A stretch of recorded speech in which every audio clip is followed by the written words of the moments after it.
யார் நீங்க? பைரவி வீடு இதானே? ஆமா, நீங்க யாரு? சொல்லுங்க சார், யார் நீங்க? அவளுடைய புருஷன்.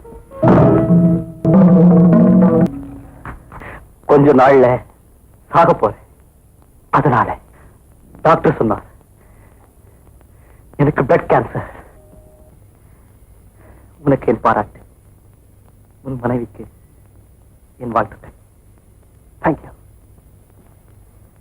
ஒரே ஒரு வேண்டுகோள்,